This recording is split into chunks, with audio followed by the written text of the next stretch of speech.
So, what do you want? Now, I know that sounds a really simplistic question, but it's one that a lot of people have difficulty answering. Because if you don't know what you want, how will you know when you've got it? And this is something that all too often gets overlooked because it's assumed that we already know this. How many motivational posters tell you things like, go after the one thing that makes you truly happy, or never give up on your dreams? Well, this is fine if you've always wanted to open your own restaurant, or if you've always dreamed of having your own rock band, or some other really long-held ambition that you've always wanted to fulfill. But what if you don't know what you want from life? What if you have lots of different interests that are pulling you in different directions? In these cases, telling someone to seize the day and live their dreams just isn't all that helpful. What you need to do in these cases is prioritize and look for the things you can get from life that will make you happiest and tick the most boxes. Now, let's look at some of the ways that you can do that. Very often, what this comes down to is identifying the common themes in your dreams and objectives. Now, in other words, if you want to be 20 things, what do those 20 things have in common? So if you want to be an actor and a rock star, what is it about both those things that makes them appealing? What does being a rock star have in common with being an actor? Well, the most likely answer is that both put you in the public eye and both are a kind of performance which can bring a certain amount of adoration. So, as long as you can tick all those boxes, you should be happy whatever you do. Another way to get to the bottom of what it is that you really want and to discover why you want it is to use the 5 whys technique. Here, you ask yourself the question why 5 times in a row in order to dig deeper and deeper into your motivations. So let's say you want to be a famous novelist like J.K. Rowling or Thomas Hardy. Why? Because you want to create something that you can be proud of. Why? Because you want to leave a lasting mark. Why? Because you respect and admire creative individuals who've done the same. Why? Because they can make a living by entertaining using only their imagination and their writing skills. Why does that appeal? Because you love to write and to be acknowledged for your creativity. Okay, now we're getting somewhere. Perhaps it's not being a novelist specifically that appeals to you, so much as being able to write and to get credit for your creativity. And this opens up a world of possibilities. You could be an article writer, or a screenwriter, or a newspaper columnist, or a blogger. The list just goes on and on. Another way to find out what it is you really want is to look at your role models and see what it is about them that you admire. Which parts of their lives would you like to emulate? What do they have in common? Another tip is to look back at what you wanted to be when you were younger. Now, sometimes this will have no bearing because we can change an awful lot in a few decades. But in other cases, you'll find that whatever it is that you wanted to be back then still has some kind of appeal for you. Now, back then, you probably dreamed of being something much more ambitious and less realistic because, let's face it, we do all get a bit more cynical as we get older. And sometimes when you look back at what you wanted to do when you were young, you think, what a silly idea. But, there might still be some sort of a nucleus of something that you could perhaps salvage from that. And does that same thing still excite you? Once again, think of what it is about that thing that appeals and how you could realistically achieve the same end. For example, if you couldn't make it as a basketball player, perhaps you've got what it takes to be a coach. You're still involved in basketball, just in a different way. So think about what you want and then brainstorm your goals. Write them down and place them somewhere that you can see them. Then work backwards from your goal to where you are now. And this is very important. It's a very important technique to start with the end and then work back to the beginning, because then you'll know exactly what you need to accomplish to get to the next stage. And you'll find it easier to stay motivated if you break your goals down into smaller goals that you can achieve easily. And once you've achieved one goal, you can move on to the next one until you've achieved your ultimate aim. Something that I personally have found very useful when trying to work through goals and trying to come up with ideas and brainstorming sessions and that sort of thing is to use mind mapping software. And the one that I like to use is called FreeMind, and it is actually a free piece of software that you can download. And I can just see here on the website, they've got some screenshots that show you exactly how it works and what it all looks like and how you can work through the various mind maps that you can use the software for. And you can find out more at freemind.sourceforge.net, and you can download the software for free.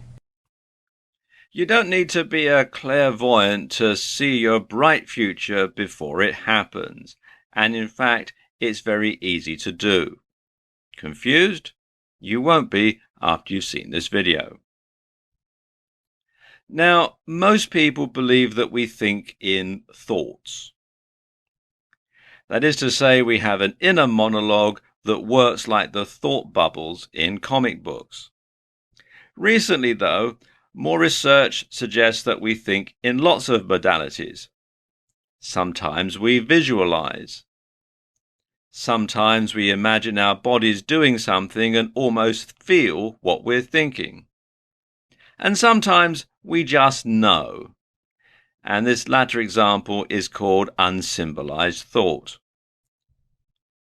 In fact, thinking with our bodies and our senses might just be what enabled us to develop thought in the first place.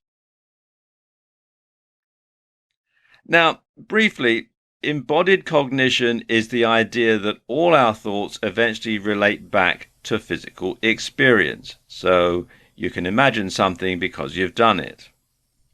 When someone says something to you, or when you think something, your brain interprets this in such a way that it gives it meaning. You don't inherently understand language, which means the brain must be translating it into some kind of pure meaning.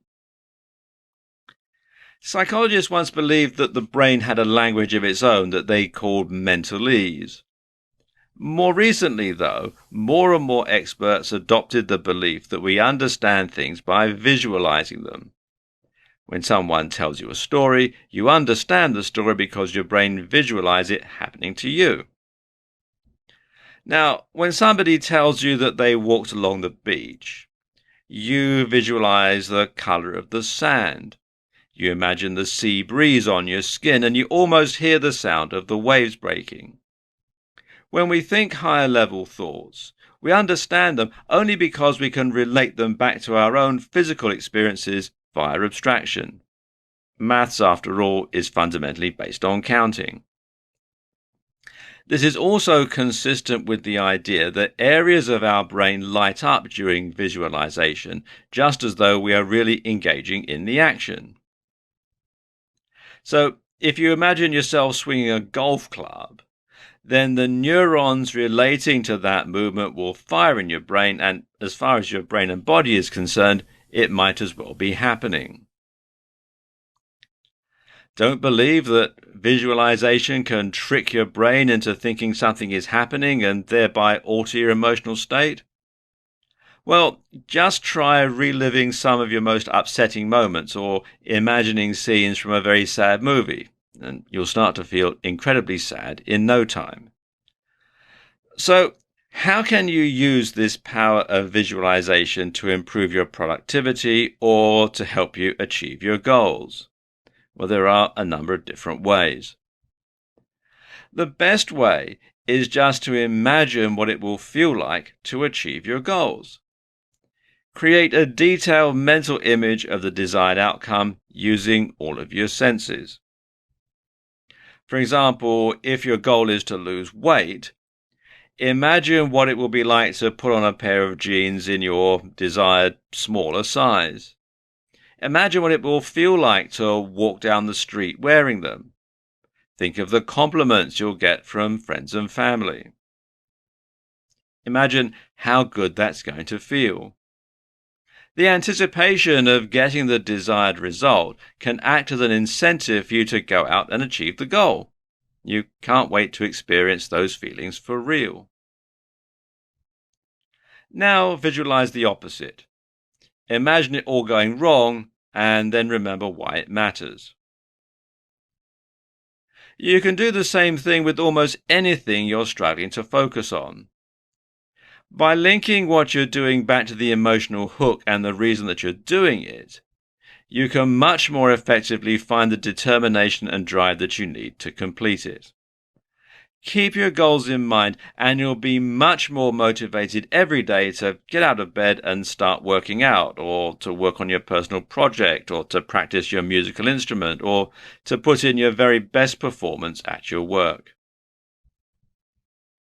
In this video, I want to talk about reprogramming your brain using a technique called CBT. Now, what is CBT? Well, CBT stands for Cognitive Behavioural Therapy.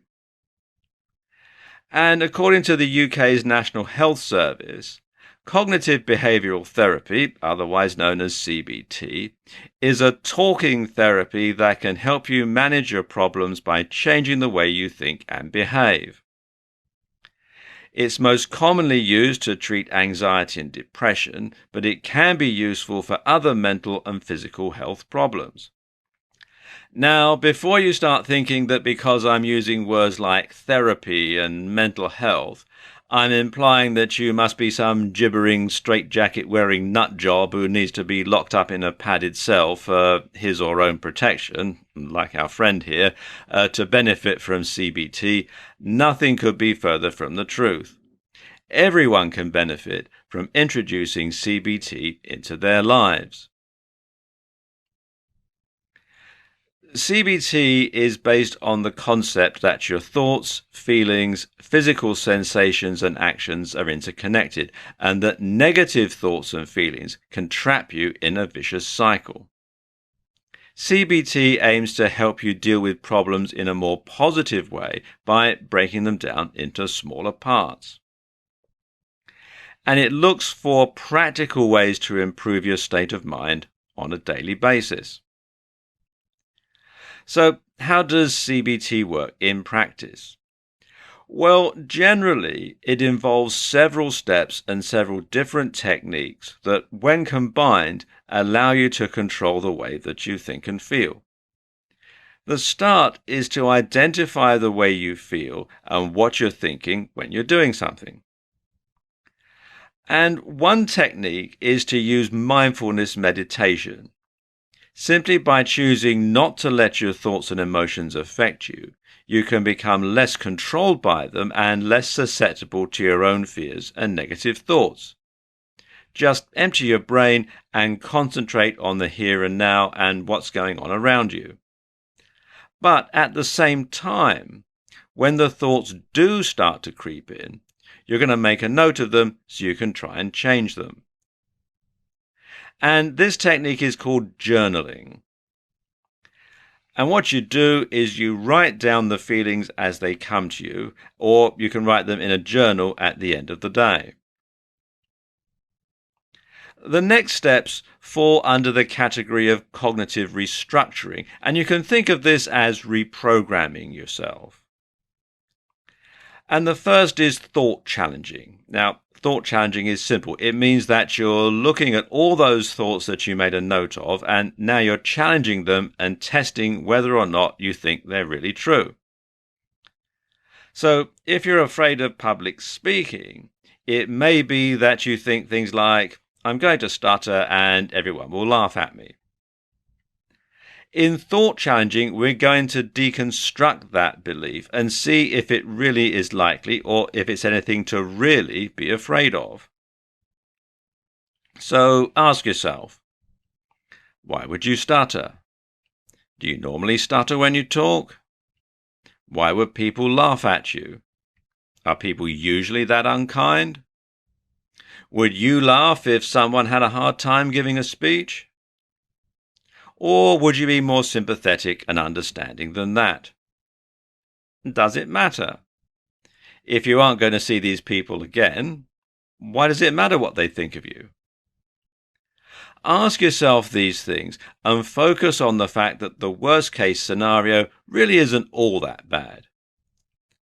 Once you can start doing that, you'll see there's nothing to be afraid of. You can even repeat a maxim to yourself as a positive affirmation. It really doesn't matter what these people think of me. It really doesn't matter what these people think of me. You can think that to yourself over and over again. Hypothesis testing can be one of the most unpleasant and upsetting parts of CBT, but it's also by far one of the most immediately effective. The idea is that you're looking at those fears that you have, and then you're going to test if they're true.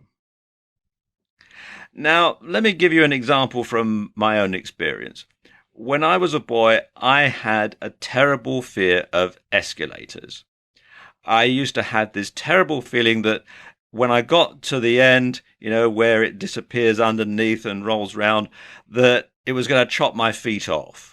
Or that if I was going up the escalator, a shoelace or a piece of clothing would get snagged in the escalator itself or in the handrail, and then when we got to the end, it would rip my arm off or rip my leg off. I mean, I didn't realize that escalators do have fail-safe devices built in to stop that happening.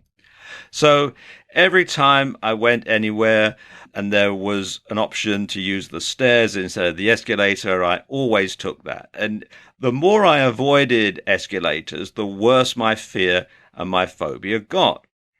Well, one day, I suppose I was about 10 years old, and I went up into central London with my parents, and we took a journey on the London Underground, on the tube. And we went on the Bakerloo line. And for those who are familiar with the London Underground, you'll know that this is actually one of the deeper lines on the system. And getting on the train was fine because at the station that we got on at, there was a lift, an elevator. But when we got to our destination station, the only way out was up the escalators. And it was really crowded, I remember, and we were sort of pushed on by the crowd. And when we got to the bottom of the escalator, and I didn't want to go up, and there was no other way of getting up, though, and somebody, probably my mother, I suspect, gave me a hefty shove in the back and pushed me onto the escalator. And it was a really long escalator, like the one in this picture. And I was absolutely petrified all the way up. And then we got to the end, and I had to get off, and guess what? Nothing happened. I was perfectly all right. It didn't chop my feet off or rip my arm off or any of the other phobias that I had. It was absolutely okay. And then, of course, when we were going home, I had to go down the escalator to get back on the train, so I had to repeat the whole process all over again. And we got to the bottom, and everything was fine. I still had both legs attached and nothing had fallen off, and I hadn't been badly injured, and my fear and phobia was proved to be absolutely groundless. Now, although I didn't realize it at the time, what I was doing was hypothesis testing. My parents and everybody else using the escalator knew that nothing bad was going to happen. And deep down inside, I probably knew that too. All I needed was to have the hypothesis put to the test. And it worked, and my fear of escalators vanished. And when I grew up, I worked in central London for many years, and I used to go up 2 flights of escalators at Tottenham Court Road tube station every day, and I had absolutely no trouble at all.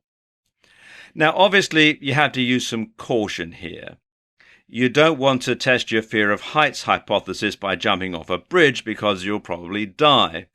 But going up to the observation deck of a skyscraper isn't going to do you any harm. You can use CBT to improve your life.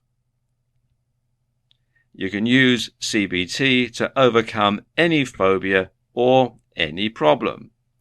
So if you're afraid of heights, assess why and then address those fears and reprogram the way that you think about them. If you find you're not great at meeting other people, you can practice in your mind and force yourself to face those fears. And you can take CBT further too and impact on other areas of your life. For example, if you're someone who struggles to get to sleep, you'll know it can impact on every other aspect of your life, leaving you tired and stressed. The problem? Well, the later it gets, the more stressed and anxious you become. And the solution is to apply a little CBT. This time, the focus is going to be on identifying your thought processes and seeing what would be more useful in that given moment. The problem is trying to force yourself to sleep. Now, when you do this, you create stress, and then when you're stressed, of course, you can't sleep. So instead, try reminding yourself that it doesn't matter if you get to sleep as long as you're resting. Resting is good for you no matter what, so just lie down and enjoy being comfortable. Focus on it and you'll be asleep in minutes. You can also use CBT to deal with stress. Actually, stress is not really one thing. Instead, it's a spectrum of responses that occur in response to dangerous situations. It all harks back to your inner caveman or inner cave woman, and the part of your brain responsible for triggering the fight or flight mechanism. Now, if you were attacked by a woolly mammoth or a saber-toothed tiger, you'd either want to fight it, kill it and eat it, or flee from it before it killed and ate you. And this function still has a use in our modern world. You know, if your house was on fire, you would need to trigger this mechanism to get away fast. Likewise, if a mugger had you cornered, you may have to fight him off and escape. The trouble is, not everything we perceive as dangerous is dangerous. Deep down inside, we know this, so we ignore it. And this conflict with one part of your brain saying, this is dangerous, and the other part of your brain saying, no, it isn't, causes us to be stressed. Now, of course, some stress can be good for you. If you're up against a deadline at work or you're studying for an exam at school, then stress can spur you on to achieve your full potential. So the solution in dealing with stress is to step back from the situation and examine it logically. Are you really in any immediate danger? What's the worst thing that can happen? How realistic is the worst-case scenario? Now, when you do this, chances are that your stress levels will go down because you'll start thinking logically rather than using your gut instinct, your caveman, cavewoman, fight or flight mechanism. And you can also use a mantra to help you reprogram your mind to overcome the stress as well. Now, exactly what you use will depend on the situation, but you should reassure yourself that the situation isn't dangerous and you should keep calm and carry on. In addition to dealing with stress, CBT is incredibly effective for treating anxiety attacks. Now, ironically, one of the biggest dangers with anxiety attacks is that they make us stressed. Because we're stressed about anxiety, this makes us become even more stressed, and we work ourselves up into a fluster that can end with fainting and hyperventilation. Not good. The solution? Well, just acknowledge it for what it is and allow it to pass. Say to yourself, this is an anxiety attack. I must let it run its course, and then you just allow it to happen and go about your business as you normally would, and don't try to do anything about it. You can also do something similar when trying to be less stressed generally, especially when you're trying to calm yourself before a first date or before an interview. Instead of worrying about being stressed, just remind yourself that some stress can be good for you. Something else that's very powerful that you can use is to apply a gratitude attitude. Now, this is a bit like CBT, except in this case, you're not trying to combat a fear or stress. Instead, you're simply going to change your focus again, and this time you're focusing on what makes you happy and what you're grateful for. And this is a great change because a lot of us are so caught up in everything that's wrong, we never think about how much is right. So take a moment at the end of each day and write down the things that you're grateful for. Your spouse, maybe. Your job, your house, your cat, the computer game you're playing. Write it all down and be grateful. Because there's so much to be happy about, but a lot of the time we miss it. So take your new ability to change the way you think and focus on it. And suddenly, everything becomes happier. In this video, I want to talk about how you can become more mindful, because becoming more mindful is a key way of reprogramming your brain to be more successful. Now, of course, the big question is, what is mindfulness? Well, essentially, mindfulness is a form of meditation that has been adopted by CBT. CBT, in turn, is cognitive behavioral therapy. And it's a psychotherapeutic approach used to treat conditions like anxiety, phobias, addictions, etc. And the fact that this is a form of meditation can put some people off. They think it's all new age and something hippies used to do in the 1960s when they weren't smoking dope, driving around in VW microbuses and calling everybody man. Others associate it with religion, like Buddhism, for example, and think that taking it up might compromise their own religious faith. And then there are people who aren't religious at all and don't want to be associated with it for that reason. In fact, nothing could be further from the truth. You can practice meditation whether you are a religious person or an atheist. All meditation really is a directed attempt to control your thoughts and the contents of your mind. And in so doing, you can gain some peace and quiet, or at least be able to better understand the contents of your own brain. So meditation essentially gives us a tool we can use, not only to calm our thoughts and escape the stresses of the day, but also to reflect on the contents of our mind in the interest of self-improvement. And, well, that's all it is, really. Often, meditation means completely silencing all thoughts. And many types of meditation, such as transcendental meditation, instruct you to think of absolutely nothing. Often, this is achieved by focusing on your breathing, or a mantra, or a physical object like a candle flame. And this can be difficult for beginners, though, as they constantly find their mind wandering. Well, the idea behind mindfulness meditation is not to try and empty your thoughts, but instead to simply step back from them and observe them like a detached third party.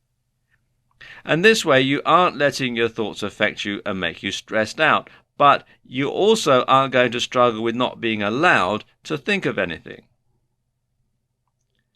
And using this technique will also allow you to become more aware of your own thoughts, and in so doing, you'll be able to edit any thoughts that are leading you into trouble. Now, this may be the long-term aim of mindfulness when used in CBT. In the short term, however, we're simply going to use it to remove ourselves from our thoughts and emotions and get some calm and recover, ready to tackle the day ahead. So let's look at some of the practical ways that you can use mindfulness in your daily life. In this case, mindfulness simply means being mindful of what you're focusing on and what you're thinking about at any given point. And this is useful because very often you'll find that your mind isn't perhaps where it should be. For example, if you're walking through beautiful countryside but you're thinking about your work, then as far as your body is concerned, you may as well be at work. In this case, mindfulness can be used simply to make yourself more aware of where you are and to focus on what's actually going on around you. This means feeling the breeze on your skin, looking at the beautiful flowers and smelling the fresh air. When you do all that, you'll benefit much more from the experience. You can then use mindfulness to direct your attention to all manner of other things. For example, your physical sensations. Quite often we aren't aware of just how we're sitting, how we're standing, or how we're feeling. So take a moment right now to reflect on this. How comfortable are you at the moment? Does any part of your body hurt? If you're sitting down, where's the most pressure on you? Can you feel your clothes against your body? A watch maybe? How warm are you? Are you leaning more to one side or another? This kind of mindfulness can be useful if you want to try and fix your posture, but also if you want to improve your abilities in sports or just move more efficiently. Being mindful of the way you speak can also help you to speak more eloquently, to stop using derogatory words, to stop swearing, or to change the whole way that people perceive you. For example, if you want to sound more intelligent, you can simply try using bigger words or speaking a little more slowly. You can also use mindfulness to be happier in everyday life. Simply try to stop letting negative emotions affect you by identifying them as temporary and destructive. You can simply notice that you're getting angry and acknowledge that your thoughts will be tainted by that. With practice, this can make you a much calmer, a much happier person.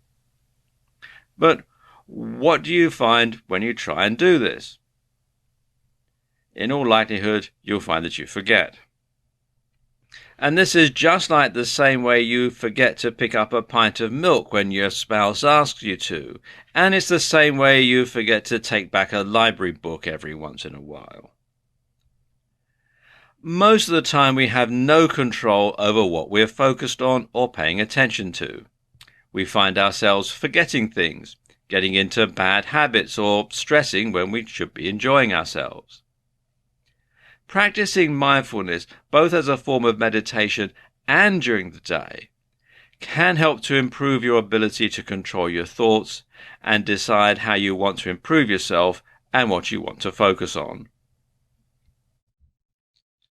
When conditioning your mind for success, sometimes it's hard to break old habits and change everything at once.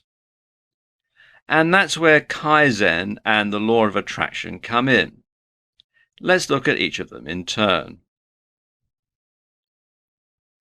Kaizen is Japanese for improvement, and when used in the business sense and applied to the workplace, Kaizen refers to activities that continuously improve all functions and involve all employees from the CEO to the assembly line workers.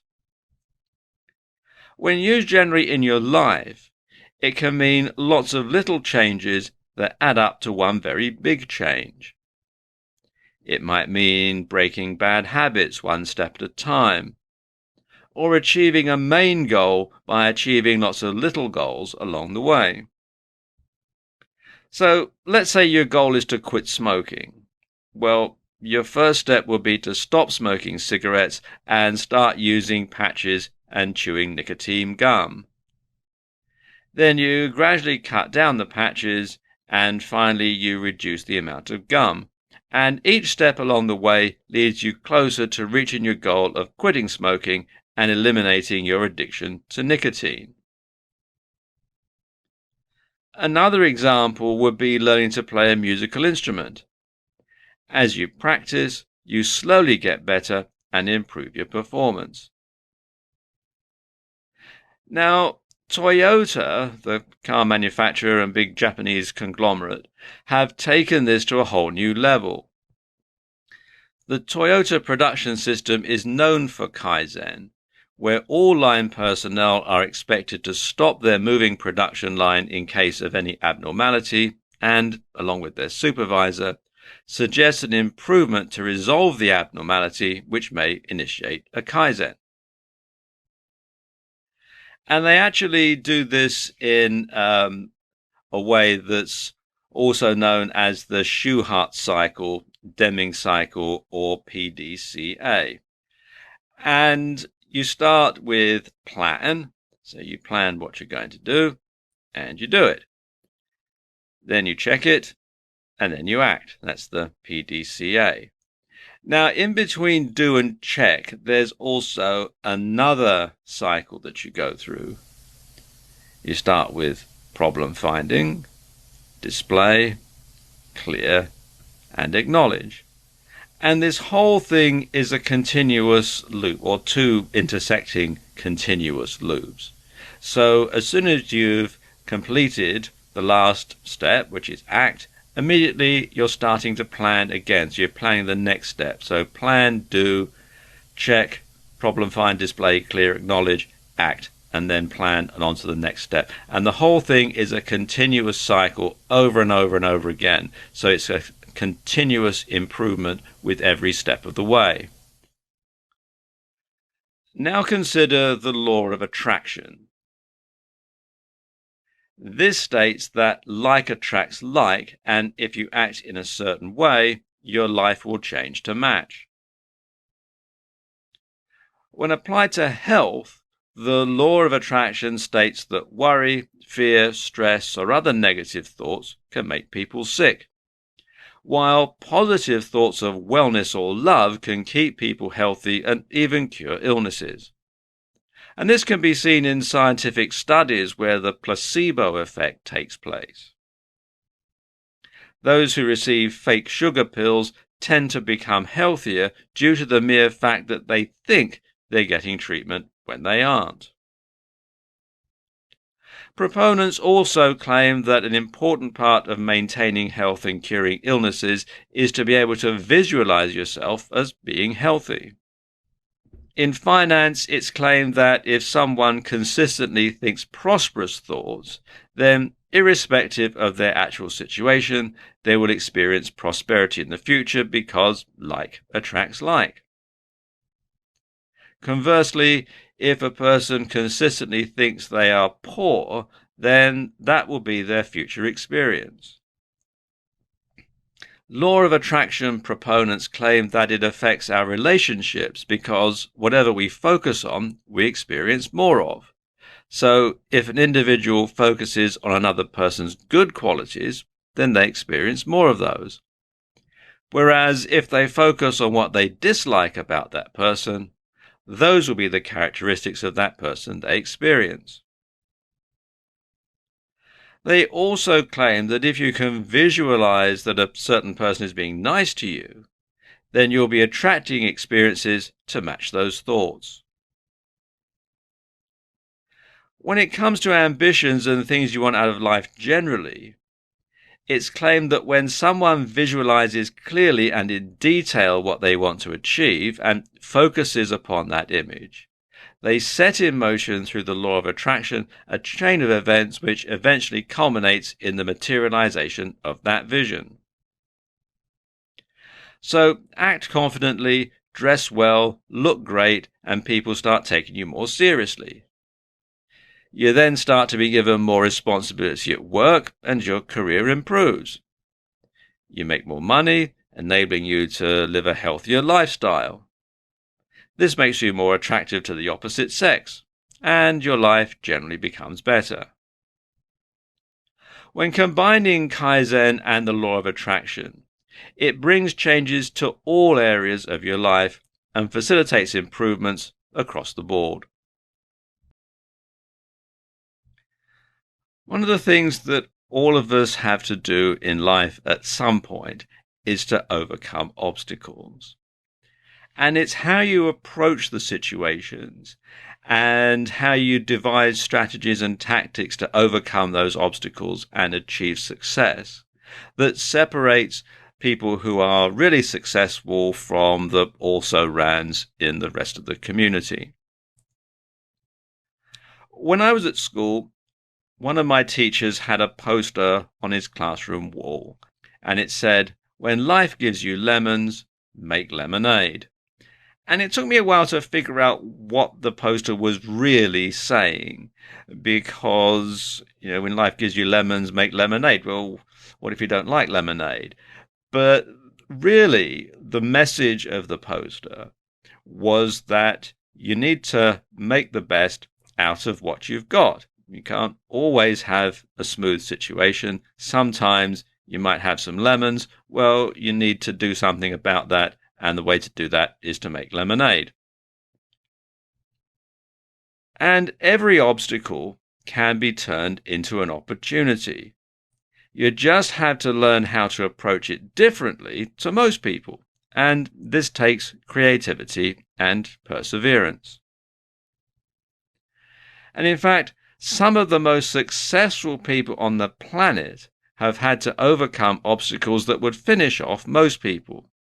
And often this involves thinking outside the box.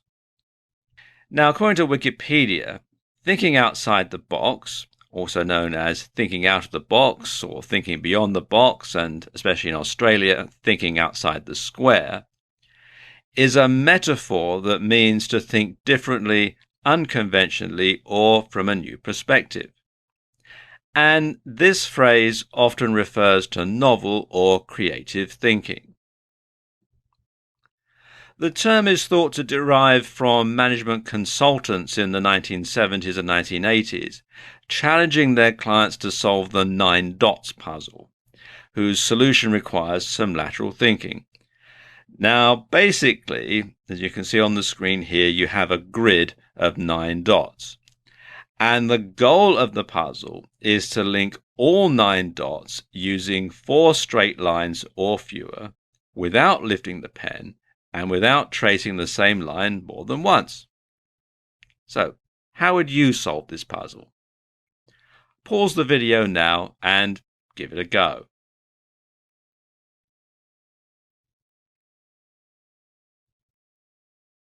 Did you have a try? Well, here's one solution, and you'll notice it involves thinking outside the box. The instructions say you've got to use 4 lines or less. They don't say that you can't go over the edge. Anyway, back to what I was saying earlier about successful people overcoming obstacles. Did you know, for example, that when Thomas Edison's laboratory and factory burned to the ground, he didn't do what most people would do and go, "Oh no, that's it, I'm finished." Instead, he saw the opportunity to rebuild and make it newer and better. And this enabled him to take advantage of new technologies, many of which he'd invented, and go on to make even greater discoveries. Bill Gates' first business went bust, so raising finance for his next venture must have been a real obstacle. You go to the bank manager and ask for a loan, and they want to know what your experience is in business, and you say, "Well, my first company went bankrupt with massive debts," and the bank manager will say, "Thank you very much," and show you out the door. So obviously it took a lot of ingenuity for him to actually find the money to start his new venture to overcome that obstacle. And of course, the new venture was Microsoft, and it went on to make him a multi-billionaire. But for a lot of people, the fact that they've had one business and it's gone under is going to make them, a credit risk as far as conventional finance is concerned, and they won't be able to overcome that obstacle if they follow the conventional route. Oprah Winfrey got fired from her first job as a local TV station because the producer thought she was unfit for television, which is hardly a glowing reference, so she had another big obstacle to overcome when she tried to get another job at another TV station. And if you've ever been fired from a job, you'll know that it is actually very difficult to find another one in the same line of work when you can't get a reference and your previous boss thinks you weren't any good. James Dyson got fed up with his vacuum cleaner losing suction when the bag got full, but he went through over 5,000 prototypes before he perfected his bagless vacuum cleaner. Now, I could go on, but I think you get the picture. Now, sometimes brainstorming is the best way to come up with ideas and overcome obstacles. In a brainstorming session, a group of people get together and try to come up with as many ideas as possible. Everything, no matter how silly it might seem, gets written down. And actually, sometimes coming up with a silly idea that you know isn't going to be taken any further can spur other people in the room to come up with actually a really good idea because your silly idea gets them thinking.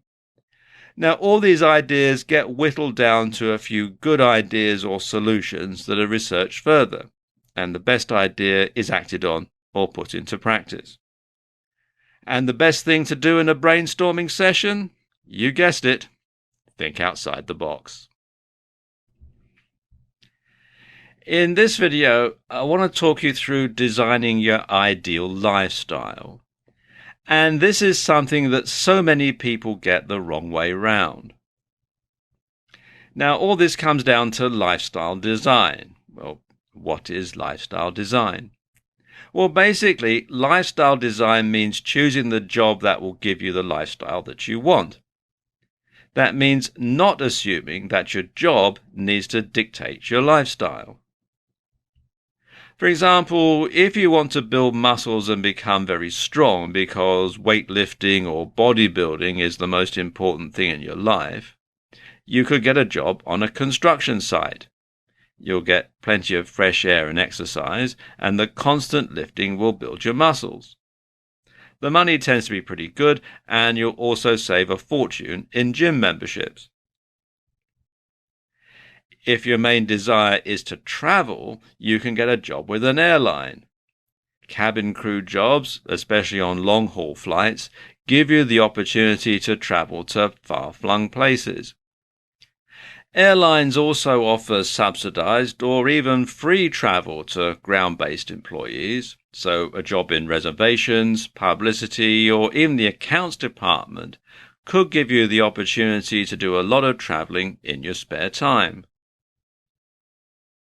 If flexibility is what you crave, then working online is probably for you. You can provide a service freelance, sell a digital product via your website or blog, run a drop-shipping business on eBay, or a combination of all of them. You set your own hours, and you can even travel the world as a digital nomad. All you need is your laptop, a good Wi-Fi connection, and you're set to go. You can work from anywhere, anytime you please. The thing is, don't be afraid to be different. This may mean doing a manual job that lets you get fresh air and exercise. Or it might mean doing a job like rubbish collection that lets you work better hours. The problem people have with this is it's not what they're used to. Too often we feel like we need to live a certain lifestyle in order to live up to what's expected of us, or to be, in quotes, normal. And even if you'd be happier as a construction worker, You might go ahead and become an accountant to keep your family happy or to feel as though you're a success. And this is a mistake, and your happiness is what should always come first. Likewise, you shouldn't be afraid to be a little unusual. Maybe you want to combine careers in a way that's not particularly common and that onlookers would find strange, but that's fine, really. Don't be afraid to be the first. The fact that you're happy with the lifestyle that you're leading is really what matters. In this video, I want to talk you through how you can become more present and become more involved in things that are going around you and in everything that you do. Now, how can you do this? Well, one method is to start focusing on your body and on your senses a little more. The fact of the matter is that most of us are so in our own heads that we barely notice half of what's going on around us. We walk in a dream state worrying about work or about relationships, and we hardly take time to stop and smell the roses, either literally or metaphorically. So try this right now. Turn off any music that you're listening to and instead just start to notice the sounds around you. I mean, really, really listen. What can you hear? Well, chances are if there's a road somewhere near you, you're going to hear traffic noise. If you're listening to this at home or watching this at home, chances are you're going to hear noises from next door or perhaps from another room. You might hear people talking, music playing, somebody's TV set on, that sort of thing. All sort of subtle things in the background. If you're watching this at work, then you might hear other conversations going on in the room, other people talking or in adjacent offices, or perhaps you're doing this in somewhere that manufactures stuff and you can hear the machines working. You can probably hear telephones ringing or perhaps a photocopier whirring away if you're in an office, that sort of thing. You might even hear some sounds from the outside like a road or a police car or an ambulance going by. That's the sort of thing that you might hear in the distance. And if you're outside, then you're going to hear all sorts of noises. You're going to hear birds singing. You might hear a dog barking. You might hear snippets of people's conversation as they're walking by. All sorts of different things that you're going to hear, which probably you tune out if you're thinking about something else as you're going through your life, through your daily routine. And likewise, you can probably smell a whole load of things that you hadn't noticed. And if you take the moment to feel your own body, then you can probably notice the sensation of the seat pushing into your legs and into your buttocks. Maybe you can feel the blood filling your face and making you feel hot. Or perhaps there's a wind blowing against you. Is it hot or cold? What direction is it coming from? Listen to the sounds of your own breathing too, and feel your abdomen expand and shrink as you do. And once you do this, you'll find that you stop worrying about what's going on around you and start to appreciate your environment a little more. There's so much that we normally miss. You can try doing this on walks too. Go for a walk with no music, no phone and nothing else, and try just being present and noticing the world around you. It's calming and invigorating at the same time. Practicing being more present in conversation is important because eventually it'll become something that you can just engage in at will. Now you can choose when you want to start listening better to people and digest what they're really saying. You can listen to them rather than the monologue going on in your head. And again, you can leave your other concerns behind. Try focusing on the sensations of your body more the next time that you're being intimate with a sexual partner. You'll find that you instinctively know what to do next, and you'll start to be much more passionate and responsive. You'll become a better lover simply by getting out of your own head, and you'll feel it far more forcefully. This is true for everything else as well. Next time you have a bath or go for a swim, take a moment to really appreciate the warmth and the softness of the water against your skin. Next time you eat your breakfast on a weekend morning, remind yourself how much you enjoy that food and how happy you are not to be going to work that particular morning. And this is what so many of us don't do. So many of us walk around in a dream state worrying about other things. We actually miss what's going on around us. And being stressed and having no control over your mind is doubly problematic, because not only does it make us unhappy, but it also distracts us from the things that are going on all around us all the time that could be making us happier. And what it does for our relationships is also fantastic. Right now, being distracted could well be destroying your relationships with family and friends. Avoiding negativity is very important if you want to be successful, because being in a negative atmosphere can simply drain all of the energy out of you, and especially being around negative people can be absolutely soul-destroying. Here in the UK, there's a comedian called Harry Enfield, and he does lots of different characters. And one of them is this guy who's incredibly negative and finds fault with everything and corrects everybody. And he has this sort of irritating little nasally voice, and he goes, "You don't want to do it like that," all the time. Whenever somebody does something, "Oh, you don't want to do it like that, you want to do it like this." And he does this over and over and over again. And I suppose we've all met people like this in our lives, and I'm sure Harry Enfield probably based him on a couple of people that he knew, perhaps, I don't know. But we've all met people like this, and they're just the sort of people that you have a strong urge to hit repeatedly with something heavy and blunt. And they probably go, "Oh, you don't want to hit me with a baseball bat. You want to use a bit of lead pipe. All right, mate, if that's what you want, that's what we'll do." But, it just can be really, really irritating and really soul-destroying, because they'll find something wrong or suggest an alternative with just about everything. So in this video, I'm going to give you 5 ways to avoid negative people, or more specifically, to avoid letting negative people drag you down into their pit of negativity. And way number 1 is to take responsibility. Stop being a victim of these negative people. Go from blaming, judging, and criticizing to assuming full responsibility for your own thoughts and feelings.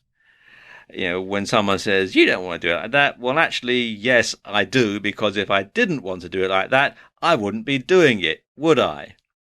So take a different approach to how you deal with their negativity, and don't respond in kind. Negativity feeds off itself. Way number 2 is to avoid complainers. Now, people who complain about everything will never enhance your life. They're not looking for solutions, they just want to do nothing and moan. In fact, if you offer a solution, they'll find something wrong with it. And if you point out an obvious solution, they won't thank you, because they actually enjoy being negative. So only deal with them if you absolutely have to. Way number 3 is to keep a positive outlook yourself. Like attracts like, and whether we like it or not, we attract into our lives people, events, and situations that mirror our internal state of mind. So, how do you feel on a regular basis? Are you feeling happy, excited, grateful, loving, Or are you feeling irritable, judgmental, negative, and frustrated? Keep those feelings in check. Way number 4 is don't overanalyze the situation. Negative people can sometimes behave irrationally, and you'll waste valuable time and energy if you try to make sense of all their actions. So do whatever you can to prevent yourself from becoming emotionally invested in their issues. Way number 5, let go of your own need to complain. Take responsibility for your own emotions and state of being. Don't go around complaining about how much other people's negativity is affecting you, because this will only create more negativity. Assume responsibility for your own thoughts and feelings and see what you can do to feel better, what you can do to change the current situation by changing your lenses, by changing your attitude, and by changing the way that you look at things. Finally, stop listening to that irrational voice in your own head that's constantly doing you down and telling you what you can't do. When you start taking a more positive attitude, you'll find that your life and mood will improve by the same proportions.